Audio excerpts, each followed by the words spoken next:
All right, welcome everybody to Epistemic, episode number 4. My name is Reid Nicewonder. I'll be your host today. Daniel seems to be under the weather, so I'll take over his hosting duties. So quick intros. Again, my name is Reid Nicewonder. I run the channel Cordial Curiosity. And we also have Anthony Magnabosco with us. Hey, everybody. How's it going? Hey, Anthony. And then we have also Joe Hitchens. Wave Joe or say hello. He's muted. He's there. And also special guest, Eddie Tracy from Deep Discussions. Hey, Eddie. What's up, guys? Hey, nice to have you here. Nice to be here. Yeah, so I guess right off the bat, the first thing up is we're going to be just doing another one of the feedback sections with one of Eddie's videos, his talk with Carla. So want to get that queued up, Anthony? Yep, it's all queued up. I thought we'd have Eddie just give a little update as far as what he's been up to and what happened prior to when this video starts. It's a 20-minute discussion, and we start about at the 8-minute mark. So in addition to telling us a little bit about yourself and what prompted this conversation before we play it, I'd like to turn it over to Eddie to go ahead and do that. So welcome to the show, man. Yeah, man. Thanks for having me, guys. So just a little bit about myself. I live in Tyler, Texas, and that's where I do the SE videos. I recently started in around January, so I haven't been doing it too long, but I head over to a local park and I wave people down, not necessarily wave, but I try to get some interviews that way, and it's a great place. You chase them and tackle them. Yeah, I get a lasso, but I think it's a good spot because there's this huge trail that people go down. So if someone's just walking down in that path, if I can get them to talk, they have a lot of time to think about the conversation. So I think it's a good spot. It also seems like there's a good amount of foot traffic as well as bicyclists. Is it like a joint trail like that? Yeah, so there's a lot of bicyclists. I usually don't try to get them, but if people give me a second look, I'm like, I just kind of look at show them the little 5-minute timer, and they're like, oh, what's that about? And so I've gotten a few bikers. It also seems pretty quiet, like it's a good spot for the audio. I also stand in the same spot every time because if someone has seen me there before, they get kind of interested, like, I've seen this guy doing this before, like, what is he actually doing? So I've actually had people come on and like, hey, I've seen you here before, what's this all about? And then sometimes that leads into an interview, sometimes it doesn't. That's a great idea. Yeah, just be like a comfortable reminder to them. So yeah, they like, oh yeah, I've seen him before. And yeah, a lot of people will stop if they recognize you. So I think that's a good choice to go to the same place. Plus, if there's somebody that you've spoken to before, I think your chances of having a secondary conversation would go up if you're going to the same spot. Yeah, and also some people that I've interviewed before will kind of stop by and while I'm trying to pitch, what I'm doing, and they're like, you should do it. It's fun. And so that really helps the environment. Yeah. That's great. Okay, so go ahead and set up this clip for us, and then we'll play it. And then at various points in the conversation, we'll stop it. There's a little chat. I forgot to mention that to you guys. Just type in P in the chat for us. This is just for the people broadcasting. That will be the cue that you want me to pause the video. And then if I'm not mistaken, as this video is playing, you could just yell things out too. If you see something, you can go ahead and make your comments on it. So yeah, why don't you go ahead and set this up here. Okay, so it was two ladies, one of them being Carla, the one that wanted to interview, and they seemed pretty excited, like, oh, we have an interview, you want to do it? And so it was kind of one of those things where they, there was some excitement involved, so that was good. And so we got talking about what beliefs she wanted to talk about, and she was kind of torn between God and prayer, and so I just allowed her to pick whatever she wanted. She went with 100% certainty that God exists, and then From there, she really focused on the Bible and it being the Word of God is why she believed it. And so then I think that's where the video starts. Cool. Okay, great. I'm going to go ahead and transition over and hit play. And then again, you guys should be able to yell stuff out if you want to. Alrighty. Okay. So if you were to if you can hear discover that people believed in a different God with a different book for the same reason, like let's say like a Hindu was right here and they believed that their holy text was the Word of God, how would we go about determining which one of them is the Word of God? I guess how it was established, when it was established, because I've took a class or participated in a class where it was based on dates and like which one was established. I guess the earliest. It kind of puts you in a mind thought that such and such established this, so it can't be like the original. So I see what you're saying. She's talking about other biblical sources, not non-biblical texts. So. Okay.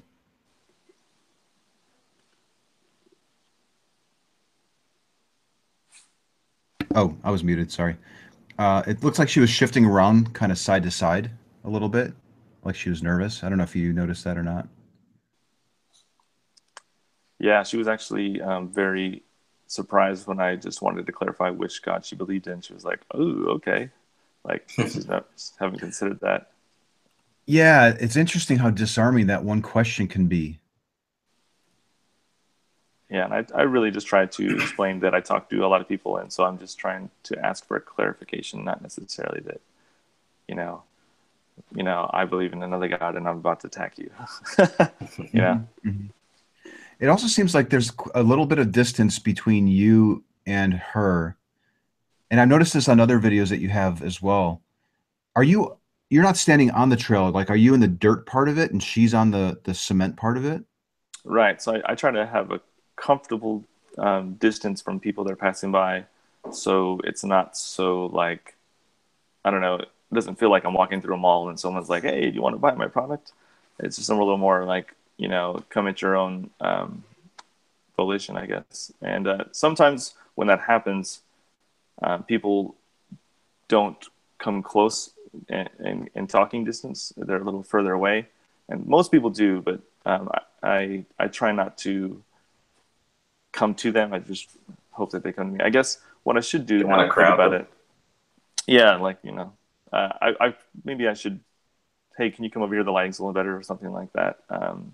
But I definitely don't want to.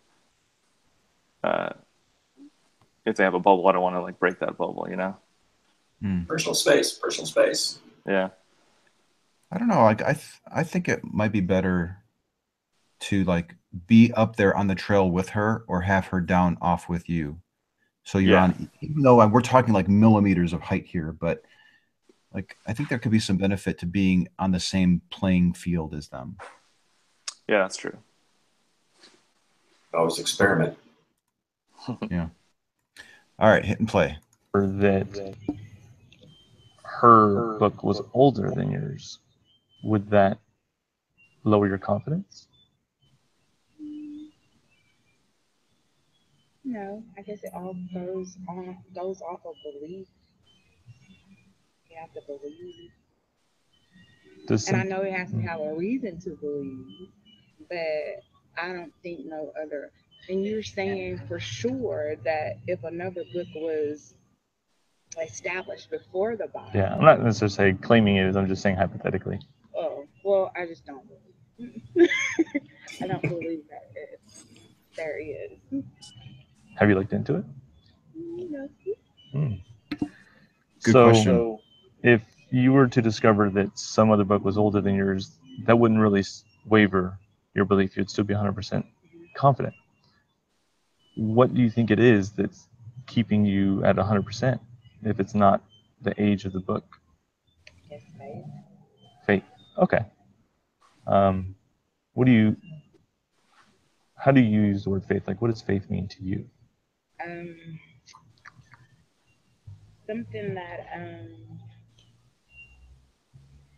well, it's believing in something that's not. Believe in something that. She's never been asked this before. I don't know how to explain it.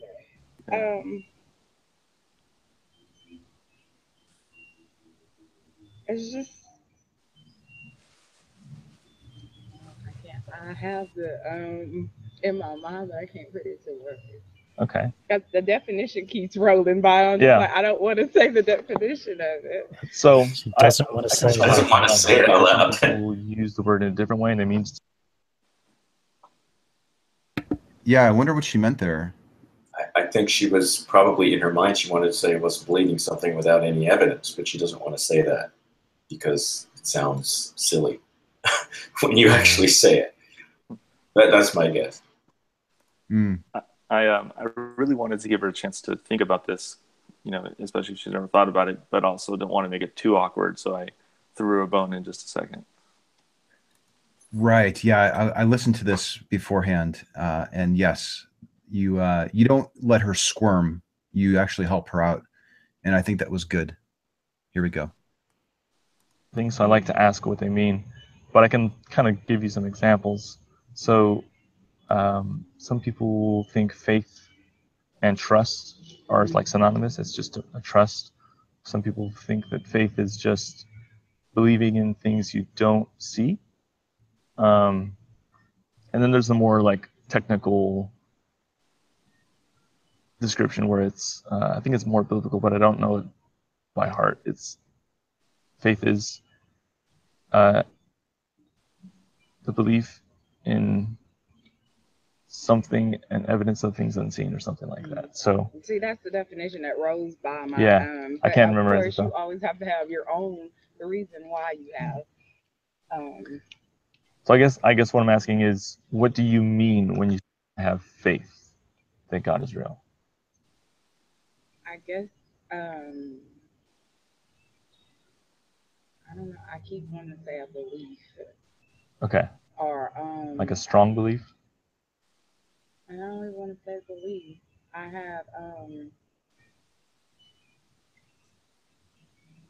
like hope, I suppose. Hope. Okay. Good pause there. How does hope or hoping for something, how does that relate to whether that thing is true or not? Because in order to have hope, you have to believe. Can you? I was a little confused by that one. Hope for something and it not be true? Yes. Good. Yes. How do you know what you're hoping for or have faith in is true? Something buzzing. I was like, okay, say that again. How do you know if you're using faith to conclude that God is real, and faith, it means having hope, how do you know that your hope isn't misplaced? How do you know that it's not true? Or how do you know that it's true, I guess? I guess it all just relates back to if you believe. I guess you're going to have. What did she just say there? I guess it all depends on what you believe in. So she's going to start explain. She's going to basically explain, hey, I think she's making the case that my faith is good because it's true. And so it's a little circular. She's assuming it's true, and so that's why her faith is valid. And so it is interesting how many people. It is interesting how many people say faith is belief. I'm sure you get that a lot too, Reid. People just don't seem to have spent much time analyzing what they really mean by these words. Oh yeah. This is probably the first time that Carla has been asked these questions, but probably even given this belief a lot of thought, any thought, maybe even. All right, hitting play. Believe to have hope. And believe to have faith.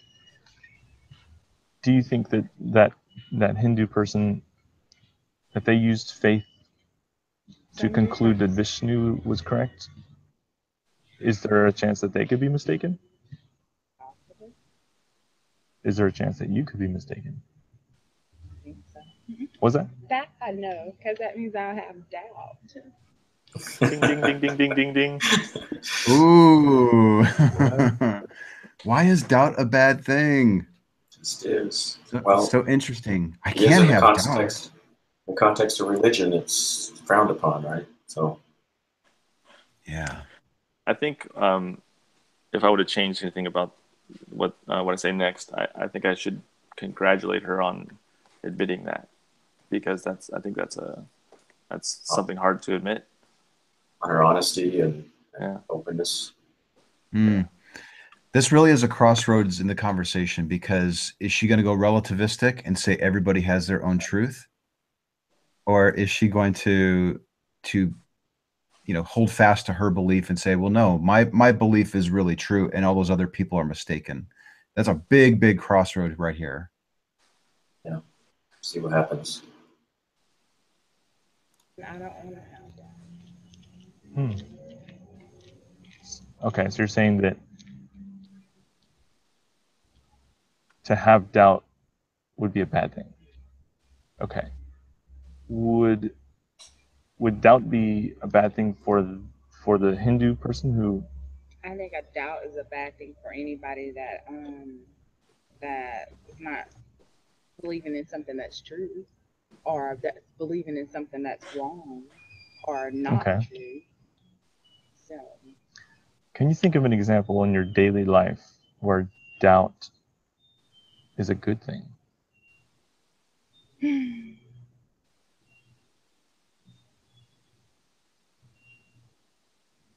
That little side right there was like, I don't know if I'm liking this conversation. I think. Yeah, she seems a little uncomfortable.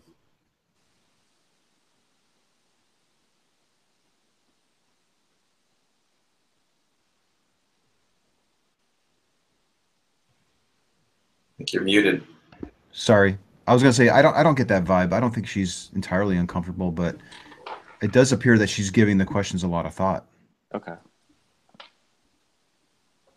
Yeah, but who knows? Yeah. All right, hitting play. I don't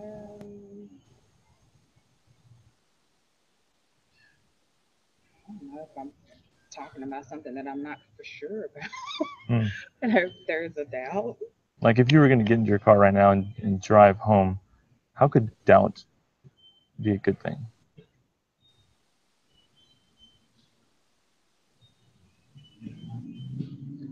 Do you put your seatbelt on when you get in the car? Yeah. Do you feel confident that you won't get in an accident? Do you think maybe the doubt that you may, in fact, get into an accident, so you wear your seatbelt, might be a good thing? I think about that all the time. If that seatbelt would save me or not, I just put it on because it's the law. Oh, okay. Okay. I see. What? Yeah. So it's just like, I just do it because of the law, not for safety reasons. I would have suggested something like, if some strange guy in a van pulls up next to you and says, he's got $100 for you in the back, would it be a good thing to doubt that? It's hard to think of these. It is hard to think of these examples on the fly. But what irks me is when you do give an example and somebody finds a reason to dismiss it, like she just did. Like, I just put it on because it's the law. Like, she's not even really entertaining the meaning behind the hypothetical. She's getting too wrapped up in the specificity of the hypothetical. Right. Yeah. Well, she may be getting uncertain enough and uncomfortable enough that she just kind of wants to not talk about it too much anymore. Maybe she's that's a trying good to point. examine Maybe closely. Yes, and maybe that's just her reaching to figure out a way to dismiss it because she doesn't want to think about what you're driving at, which is she's out of this uncomfortable situation with this guy who's asking a lot of hard questions. Yeah. Okay, hitting play. I don't. If my thing is, if it's my time to go, it's just gonna be my time to go. But I don't know if a seatbelt actually safe. I don't. Okay. So, like, let's say that, you know,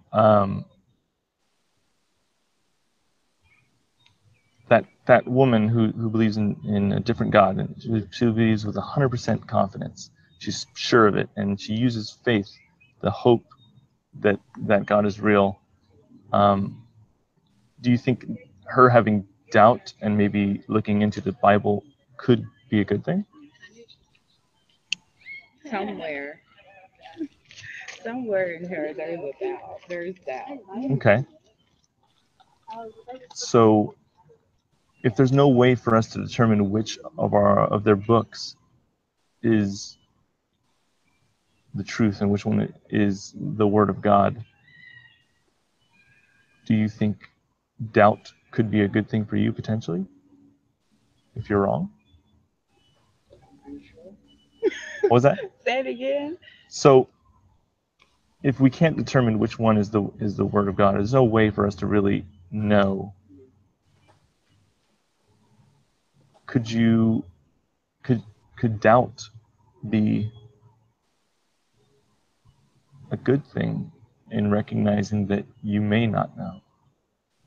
Or I guess, is it a good thing to pretend that you know when you really don't? How do you guys feel about that? Oh, wow, you went there. Yeah, you went right at it. You were having a hard time. I think you were struggling to say clearly what you were trying to say, and it was hard for me to kind of follow what you were asking too. Yeah, but she felt comfortable. She did feel comfortable enough to say, "Huh?" Like I'm not following, rather than just give an answer. You know, she asked for clarification, so that's a good sign. So this is interesting. She's feeling somewhat comfortable. This is the first time we've had anybody go straight to the pretending to know. I don't know if I've seen that yet. I think I was having a little trouble tying down the idea that she may be mistaken, and she was kind of dodgy about it. But I know she understood the point, even though she doesn't necessarily want to say it. So I figured it might have been better just to go straight to it, and so maybe she might reflect on that possibility. Let's see what happens. I see, like, go really extreme and then see if she meets you like halfway, and that therefore she's actually moving a little bit. Maybe not quite as far as like an extreme position. So she could potentially say something like, right, but I have the truth, you know, or something like that, or I know it, and they should have not, or, you know, double down, I guess. But I think at some point we had to really just figure out which way we're going to go. I got the feeling she just was having a hard time understanding the question, but what you just said about pretending, she should understand very clearly. Okay. So let's see. And how many more minutes do we have left of this? It's a good question. Okay. Sure. I've never thought about it. No, there's no hope in pretending. I mean, well, I don't know. That's a tricky question too, because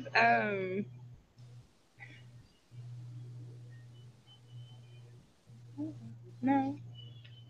That old saying, "Fake it till you make it." I mean, but my thing is, you have to have faith until, you know, it actually happens, and that you have to believe that it is going to happen.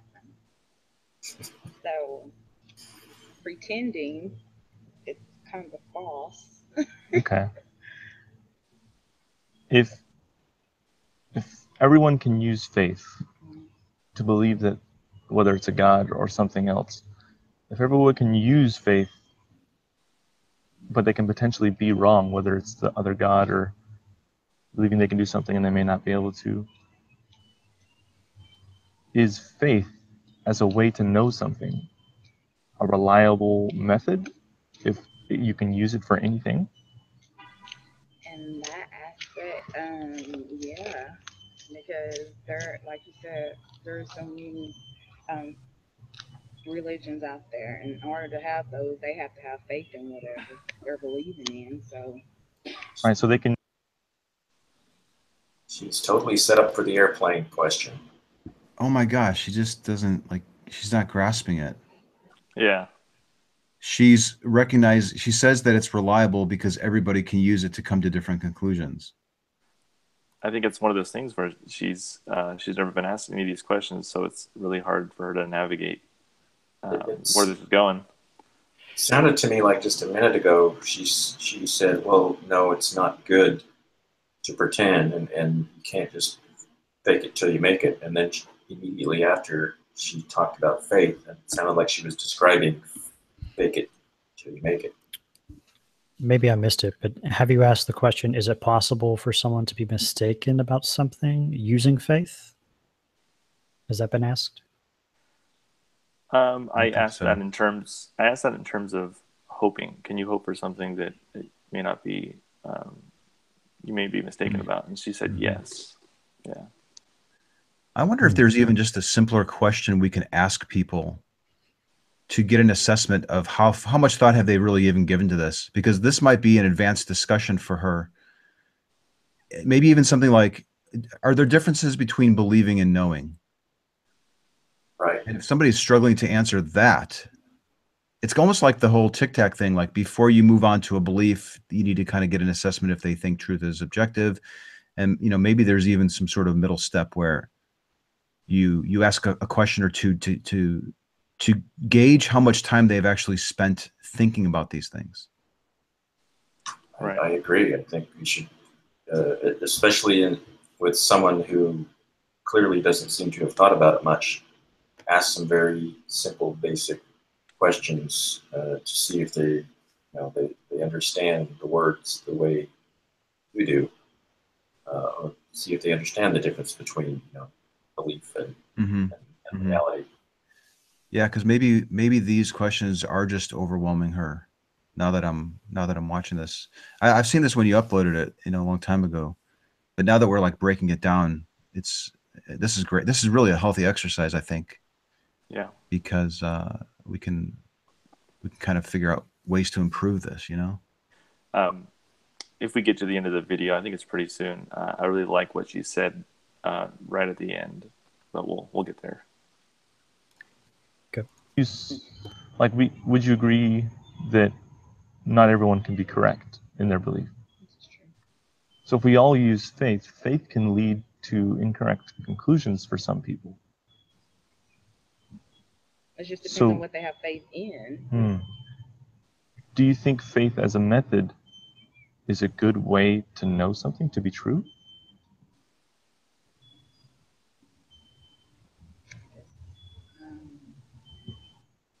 I'm guessing not, because if you're having faith in something that's not true, then faith can be, I guess it's just how you use it, I suppose. I don't know. You're doing the best you can. It's part of the reason why you are 100% confident and you don't want to doubt. Part of the reason why you can be 100% is faith, but faith can steer you wrong in some way as a method. Depending on what faith it is. Right. So how can you be 100% confident if you're using faith like everyone else? Because the Bible, I still relate it back to the Bible. Okay. Because the Bible. And my sister has been Cool. to work, All right, guys. Well, I appreciate it. I don't know if I helped you or confused you even more. No worries.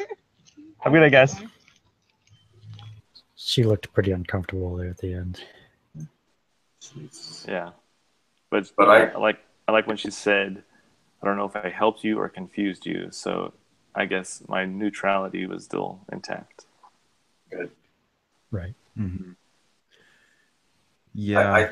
I think I saw her making some actual progress, though. She seemed to actually be working through it and making sense of things. Yeah, hopefully when her friend came up, her friend probably said, well, what was that all about? And hopefully they discussed it where it would further cement that conversation in her mind. But it's discouraging when you see after all those wonderful questions that you asked, her going back to, well, it's the Bible. It's all in the book. But you're using, the follow-up would be, and yet are you not using faith to be sure that what the Bible is telling you is true? But yeah, you asked her a lot of questions, and I think it was, you gave her a lot to think about, put it that way. Yeah, I think that was an example of someone you really have to take your time with. Otherwise, they're not going to follow along. I'm going to refresh. Also, go ahead, Reid. Reid. Anthony. Yeah, I was just saying, I'm going to refresh. I heard a couple times you started questions with like, would you agree, or do you think, blah, blah, blah. Those are kind of just not really questions. They're just positions disguised as questions sometimes. Like you're kind of giving your opinion in a question a bit. So I don't know how, I forgot exactly what you asked, but I guess be a little careful of like smuggling in something you actually are trying to get across rather than trying to like get them to reflect on. Right. Instead of having her lead the way, I would basically say, all right, so here's the next step. Which way do you want to go? And kind of pushing it.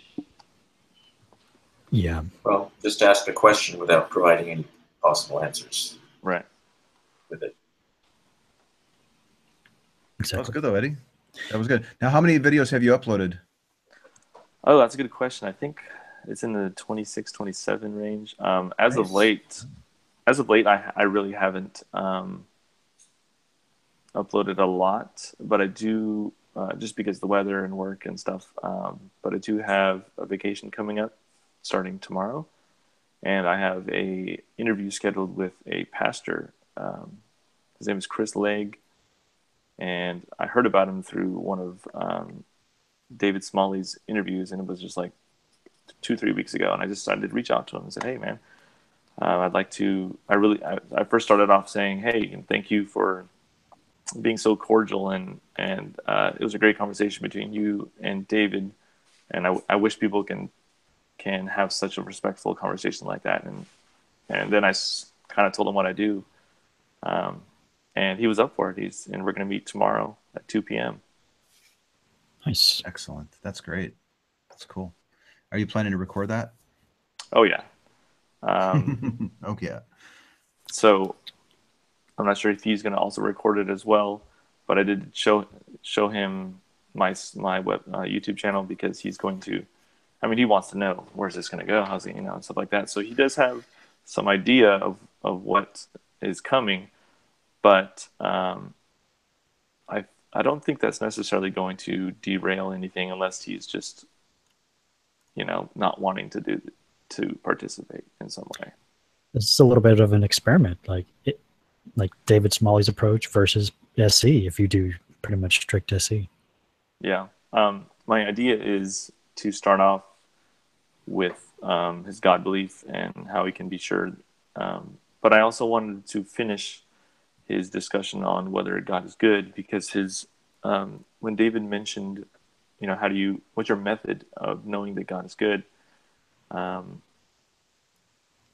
David did a really good job of nailing down the bias he has. He sees good things, and that confirms God is good, and he sees bad things, and we're just human beings, and we can't know the big picture and the plan.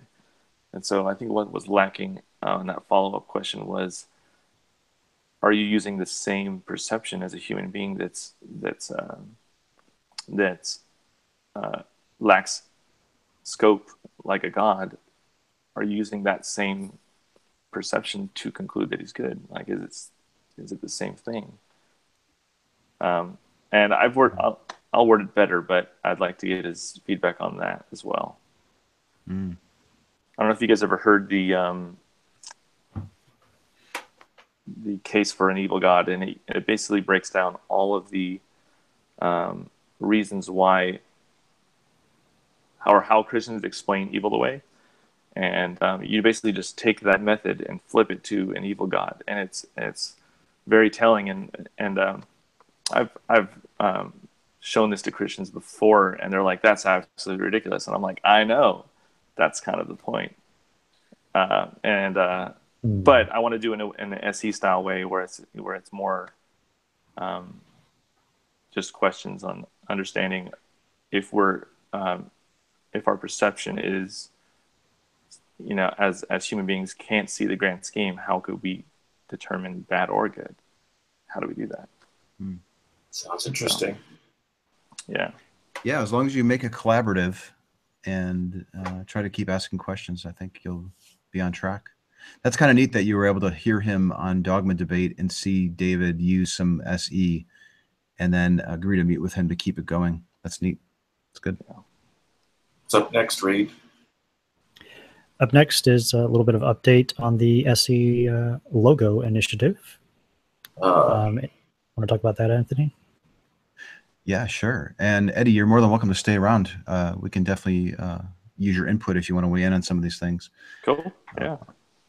So we've concluded our logo design initiative project, and I'm really excited to say that we received probably 50 submissions, and we're going through them right now. There's a small team that's looking at them, narrowing it down, and we should probably have some information about which logo has been selected probably within the next week or two, after which point we will go ahead and start selling some merchandise with the logo on it, probably through Evolvefish, and people can get coffee mugs and t-shirts, and the funds from that can be used to cover the expenses that we're incurring for going on a trip to give a talk about SE or purchase a banner for a table and things like that. So this will be kind of nice to be able to have a little bit of a source of income and also help brand SE a little bit better. So if you're not in any of the Street Epistemology Facebook groups, or you follow that account on Twitter, I would recommend that you do. That will be the place that will make the announcement, and you'll start seeing that logo popping up on all those social media accounts as well. Great. Yeah, just stay tuned for that. Next up, we're going to be talking, or just announcing, some Hangouts coming up. The first one is Anthony's going to be talking with Matt Dillahunty and another guy called Ozzy something. What was that, Anthony? All right. So Ozymandias Ramses II, I believe, is the moniker that he goes by. Oh, okay. Have you heard of him? I think so. Yeah, he's pretty good. Pretty bright guy. He seems to be kind of Matt's go-to when Matt needs to bounce some ideas off of a person. And he's a really bright fellow. I think he's out of Canada. But anyways, so how this all originated was I was listening to Blake Junta give an interview on Robert Stanley's The Right to Reason, which is an atheist podcast, but he had Blake on, who's a Christian apologist. And Blake was using a belief scale when he was questioning Robert's confidence that there was no God. And Robert Stanley said, you're doing that street epistemology thing. And it was kind of interesting how we're seeing the belief scale now being used by atheists to ascertain where a theist is on their belief, but we're also, it seems, that theists are using a belief scale to ascertain where they're at. And yet, I know that Matt has some strong feelings on the belief scale. So I thought, okay, well, this is an opportunity here. Let's do a Google Hangout. So we were going to try to do it by the end of next week, but I think it's going to be the week after. Matt's been traveling a lot, and the other guys had some limited availability. Anyways, it looks like we're going to be meeting and doing a Google Hangout probably on my YouTube channel, and we'll publicize it where people can watch that live, and then the footage will be then distributed on Matt's Atheist Debates Patreon so that people can watch that. So this will be a really good opportunity to see how an atheist that's using SE is breaking out the belief scale, listen to how a Christian apologist might use the belief scale, and then hear two very prominent people who are involved in atheism give their views on the belief scale. And maybe what I'm hoping is that they're able to poke some holes in what we're doing, and we can shore it up and make it a little better. Maybe a little tweak here or there can help make this belief scale more easy for people to understand, and more rigid, I guess, in terms of our ability to ascertain where somebody is at on their belief. So I'm very, very excited about that. So stay tuned. That will be coming, looks like. I'd like to find out if they're being used in the same way. Awesome. Well, love it. Cool. So also coming up, we're going to try and do something new tomorrow. We're going to be doing another Hangout on this same channel, but we're just going to be posting a link in all of the Facebook SE groups, and we're going to just do like some role play sessions with just people who ever want to join a Hangout. They can do some role play with each other, or maybe we might find some people who actually want to be SE'd for real about one of their real beliefs. So just stay tuned. We're going to be figuring that out and posting a link in the SE Facebook groups about that for tomorrow. That's cool. Yeah, I saw you make a post in the chat with a Street Epistemologist Facebook group, which I understand is, well, wait, was it the Learn? There's a couple of them. There's Chat With, and then there's Learn Street Epistemology. Mm-hmm. Both of those groups, I believe, are open to atheists and theists. Regardless of where you stand on a particular claim, you can join that group. And yeah, that would be really cool to give those folks an opportunity to experience an SE discussion. Because there seems like there's some criticism from apologists about this method, and I think it would be helpful for them to participate in a talk, and they can experience it firsthand. So we'd like to do this kind of on the regular, where we just do a Hangout and let anybody who wants to come in just chat. And that's then cool. We'll post the we might unlist the Hangout and just post it back into the Facebook groups, or keep it public. We don't know. We'll see. But we're going to experiment. That's cool. So yeah, if you haven't subscribed to the Street Epistemology YouTube channel, go ahead and do it, because there's going to be some interesting content coming on that channel. Yeah. So next up, Anthony, you were on the Atheist experience last weekend. You want to talk about that? Yeah, I mean, I guess there's not too much. I mean, I think it went pretty well. I was on with Tracy Harris, and we were on for like an hour and a half, almost 2 hours, I think. At the end, they opened it up to audience questions. So they had a microphone, and then people in the audience, and the audience was filled. There were probably 25 people maybe in the audience, and they passed the microphone around too. It would have been nice if there were more theistic callers. We only had one. One was a prank, so I'm not including that one. But it was good. I think it was a good opportunity to explain what SE is. I was able to show a couple of clips from one of my favorite talks and answer some questions. And the very first theistic caller goes out and does street preaching. So I thought it was a good opportunity to help explain the differences between what a street preacher might do and somebody who's doing what like Eddie does, or what we do, and initiate talks with people. It was a little challenging because you have two people talking to a caller. And there's this like natural built-in tendency to want to share the mic, right? Like, so, I'd talk a little bit, and then Tracy would want to talk. And it's so hard to stay on track because of that venue. Yeah, I think it's one of those things where Tracy is so used to a certain, I don't want to say script, but how things normally go. And so when she hears someone claims something, she's like, wait, I have an answer for this. Argument from design. Okay, there's no way we can let this go. We have to address it. And so unfortunately, that's going to derail the process of SE. And I honestly didn't think that it would be like, all right, today is going to be an SE show, and let's see how it goes. It was just more of an introduction or a reintroduction to SE. So I think it was still a success. I'd like to know what Tracy thinks about it after the fact. If she had any thoughts about how that went. She maybe thought, I wonder if I should have let Anthony have a little more time. There is an open show note thread where is it at?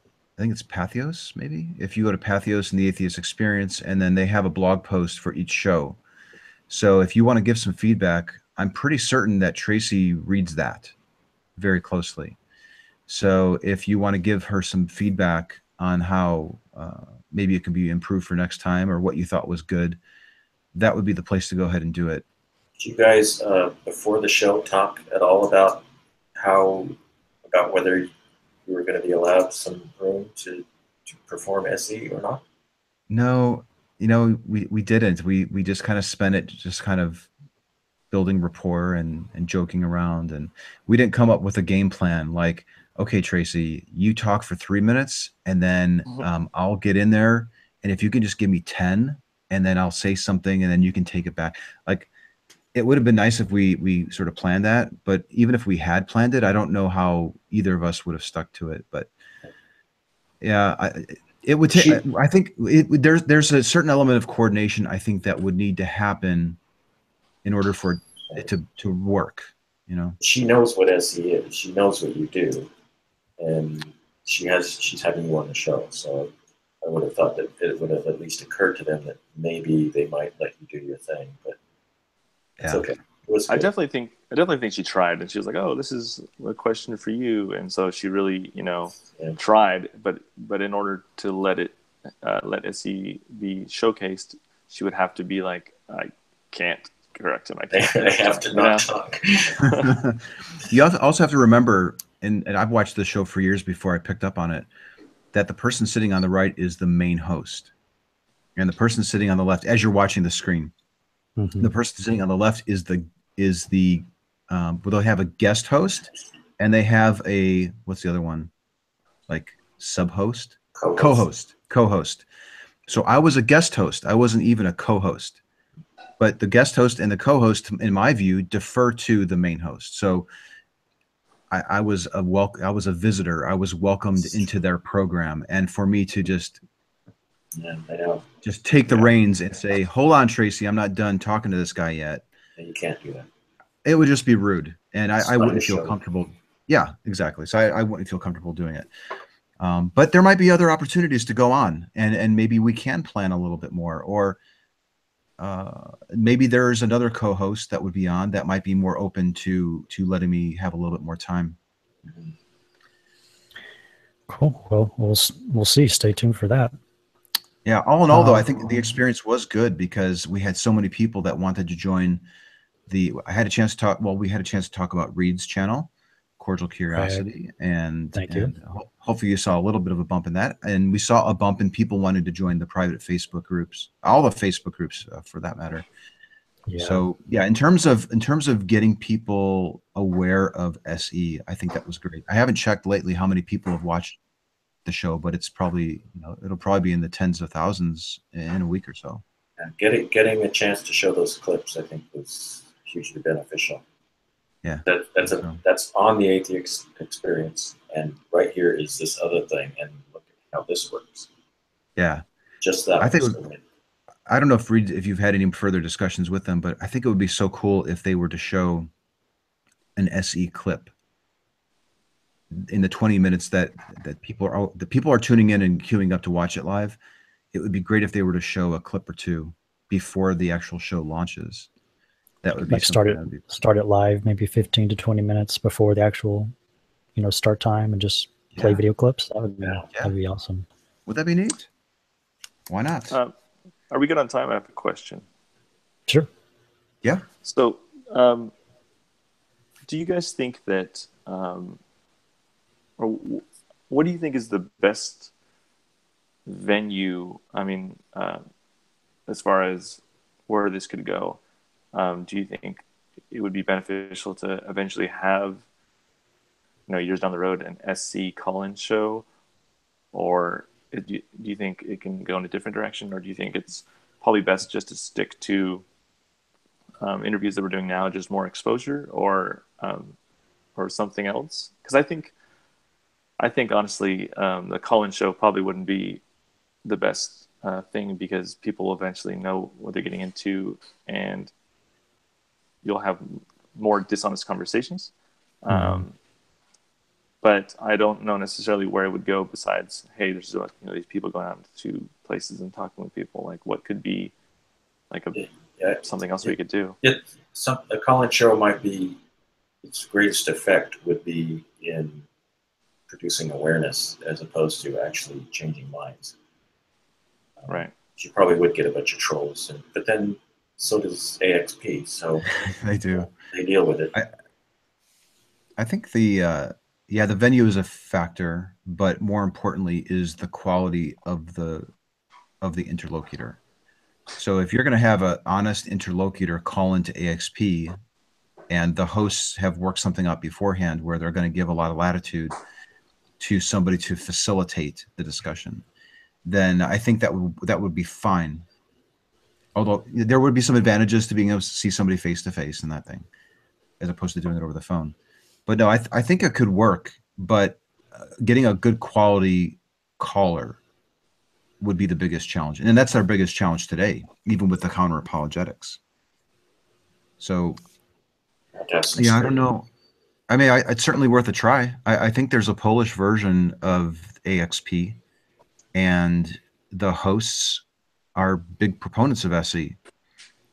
So it'd be interesting to see if what they're experiencing. What I would like to see is interviews with high-profile theists, not necessarily apologists, but high-profile theists, and see how that could play out. Well, this would be a good time to plug our friend Doug's channel, Pinecreek. Yeah. He brings on apologists all the time, these hardcore believers, and he has an interesting mix. He throws everything at them, and he brings a lot of the SE elements into it as well. So if that's something that you're interested in, like to see, well, how would a Christian apologist hold up to Socratic questioning, then I would recommend following Pinecreek on YouTube. Cool. I'll check it out. Yeah, and Doug's in the chat now, so feel free to say hi to him. Oh, yeah, and we're going to take a couple questions from the audience, too, before we go. Yeah, so save your questions until the end, and we'll get to them. All right, so next up, just want to do another plug for this new SE YouTube channel that just launched called Placing Pebbles. I'm pretty excited about that. I forgot whoever's doing it. Do we know? Tommy? Yeah, right. Yeah, you guys went to QED with them, right? Yeah. So I think he's going to be posting his first conversation today. So if you guys want to subscribe to him and give him a nice little bump right there at the start, and he's got awesome. He's got a little bit different format. He's doing these as a journey, his journey into becoming an SE. So it's not just going out and doing it. He's doing it to help other people get started. I understand it.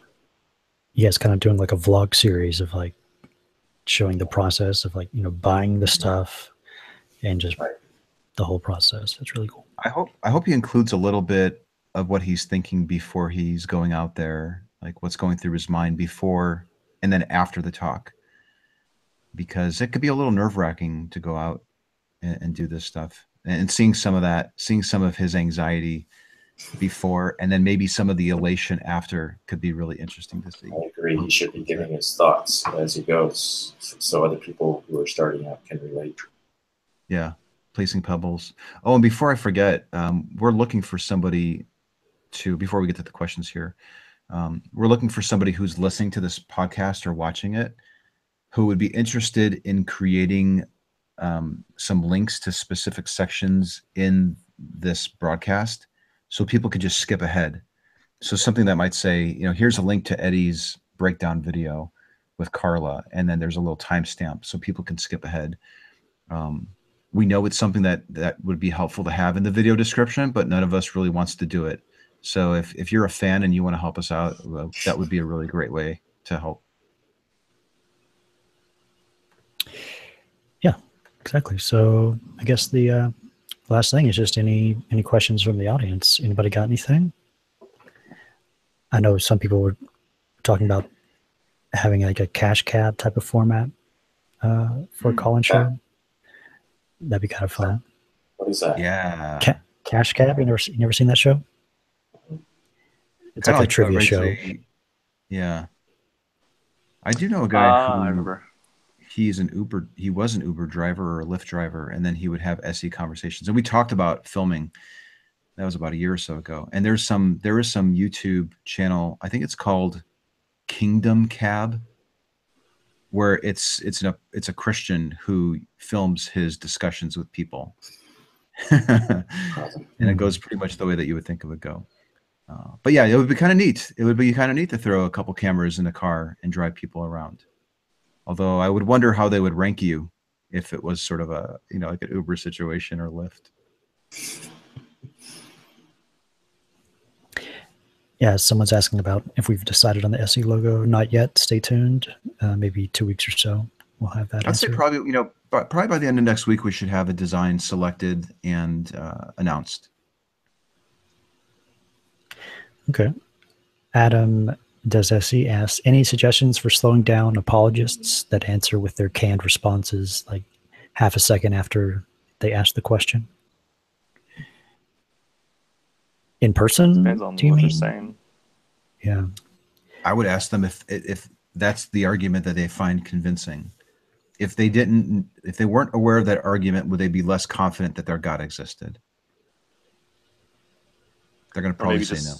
Maybe just repeating back what they're saying slowly and just clarifying exactly what they're saying, so there's no, weaseling of definitions and stuff like that. Well, if they go on and on and on forever, you have to kind of cut them off, right? Say, well, can we just kind of get back to this original question? Because some people will just talk endlessly if you let them.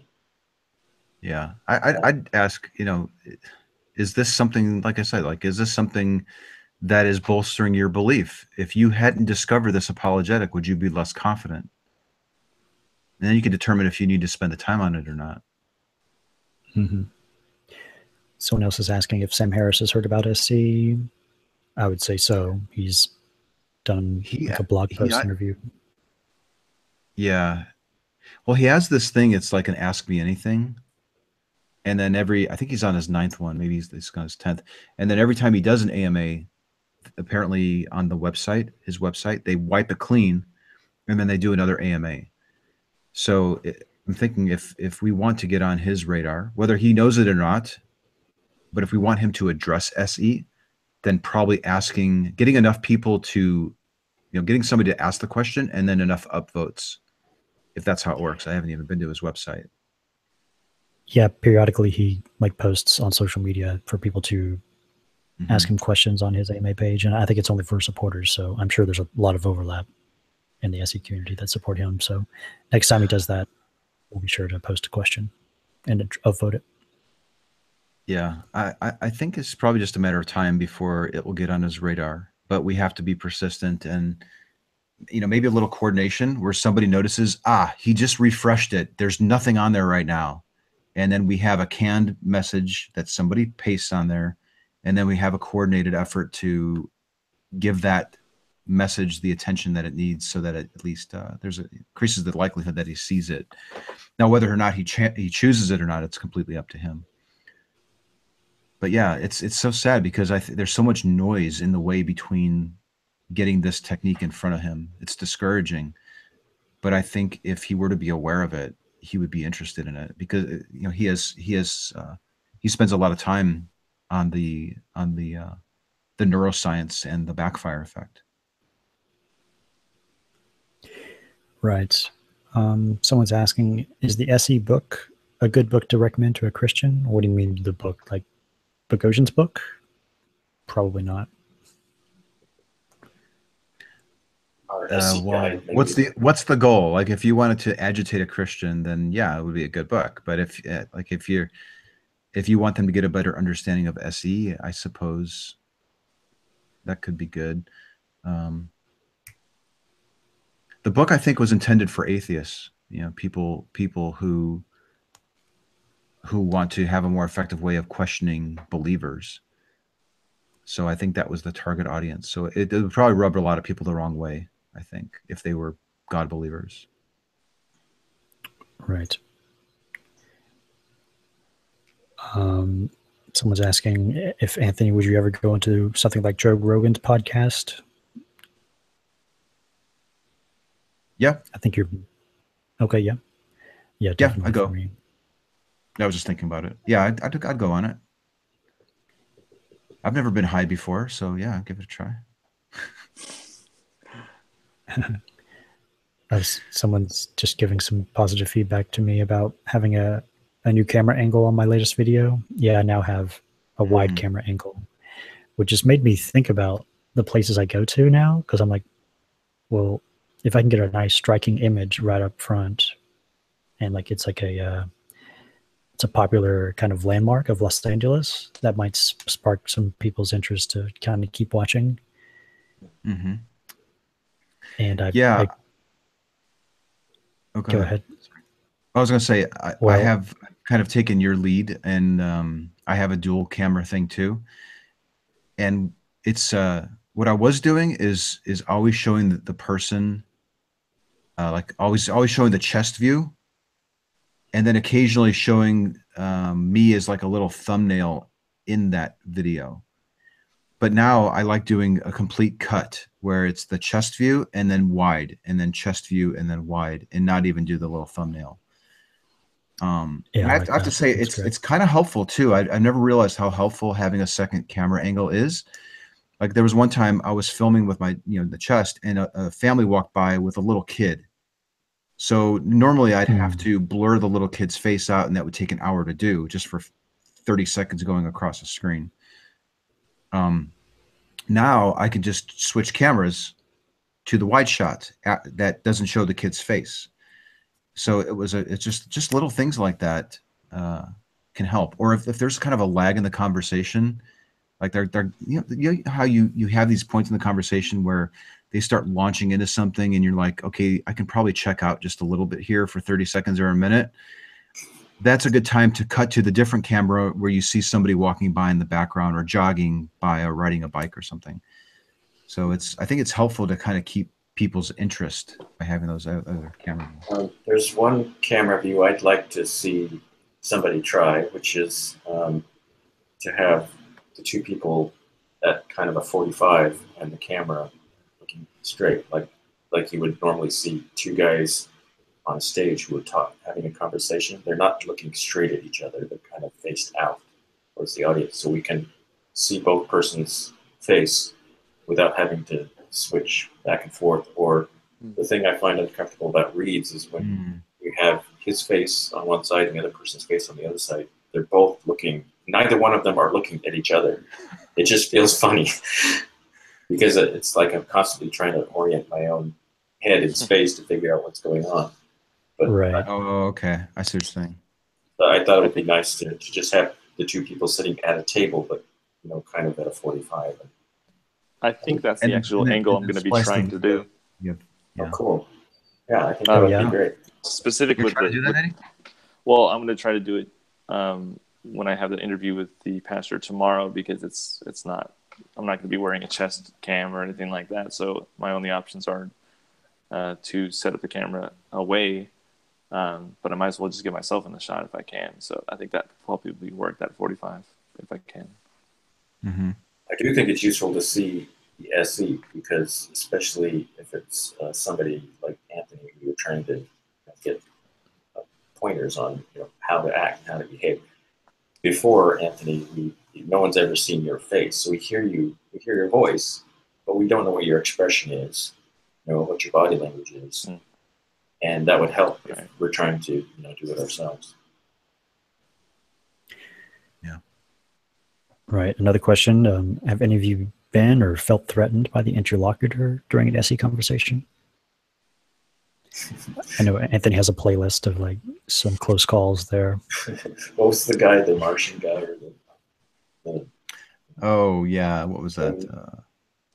Rocket ship to Mars. Rocket ship to Mars. Very, very aggressive guy. Oh yeah. And I just try to stay calm. I wanted to get irate with him, but I thought that if I do this we're going to start fighting. If level, he would have probably decked me. So yeah, it happens. But There's it's rare. that one that Lucas did a long time ago where he sat down with the He was Nazi, that white supremacist guy, big, huge, muscly guy. I was nervous, and I wasn't even there. How about you, Reid? Any close calls? I do go to some public parks and public areas in some popular spots in LA, and there's some like homeless people that have, come up and just been very, very strange and acted weird, but I didn't feel threatened by them, but they hung around for a while, and I couldn't get them to like move on. But that's like that's the worst thing. Let me see. Anything else? Someone's asking, Anthony, can you please go on to a show with Steve McRae? He has a few people I know he'd like you to perform some SE dialogue with. Including a I'm going to be on with him. I'm going to be on with him. Yeah. I'm going to be on with him next week. Who is that? Steve McRae. What's the name of his? I think it's called The Great Debate. I think. Oh, that guy. And I think that's the name of the show. Yeah, I'm going to be on next week. We're going to do a talk.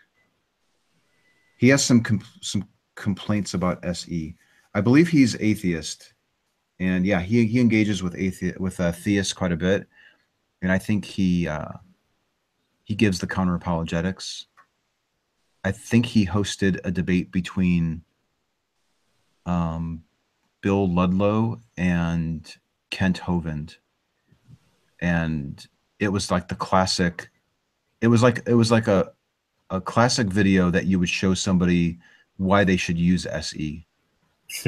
Apparently Steve McRae has all sorts of videos and talks with people, and he invited me on a show, so that should be next week.